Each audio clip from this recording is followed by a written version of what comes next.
মানুষ চাইছে তৃণমূলকে বদলাতে হবে, বিজেপিকে বসাতে হবে? মানুষ চাইছে সরকারকে বদলাতে হবে, কিন্তু তার জন্য যে বিজেপিকে চাইছে বলে আমার অন্তত মনে হয়নি। তার কারণ রাস্তাঘাটে বিভিন্ন সময় মানুষের সাথে কথা বলে এমনটা মনে হয়নি।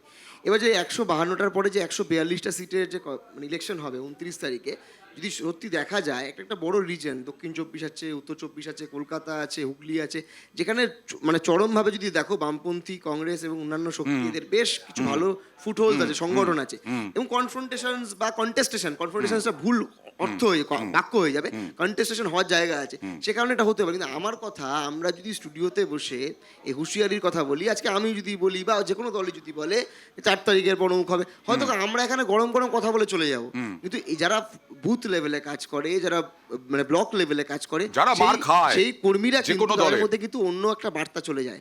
তারা কিন্তু ভাববে 4 তারিখে যাই রেজাল্ট হোক, যে পার্টি জিতবে আর যারা হারবে তাদের বিরুদ্ধে কিন্তু ক্ষোভ বিক্ষোভ তৈরি হবে। আমরা যদি দায়িত্বশীল রাজনৈতিক দলের পক্ষে কথা বলার চেষ্টা করি এবং চাই যে পশ্চিমবঙ্গের গণতন্ত্রকে আরো সুপরিচিত সুন্দর জায়গায় নিয়ে যেতে, তাহলে এই কথাগুলো বলা ঠিক হবে না। এবং নির্বাচন কমিশন এটা টোটাল ফেলিয়ার। মানে প্রথম দিন থেকে দেখো, আমি কিন্তু বারবার বলছি, এই ঘটনাগুলোর ক্ষেত্রে নির্বাচন কমিশনের ফেলিয়ারগুলো আরও মানে চোখে আঙ্গুল দিয়ে দেখানোর মতো। এই এত হাজার লোককে নাকি প্রিভেন্টিভ ডিটেনশনে তুলে নেওয়া হচ্ছে, তাহলে এত অশান্তি কোথা থেকে হচ্ছে?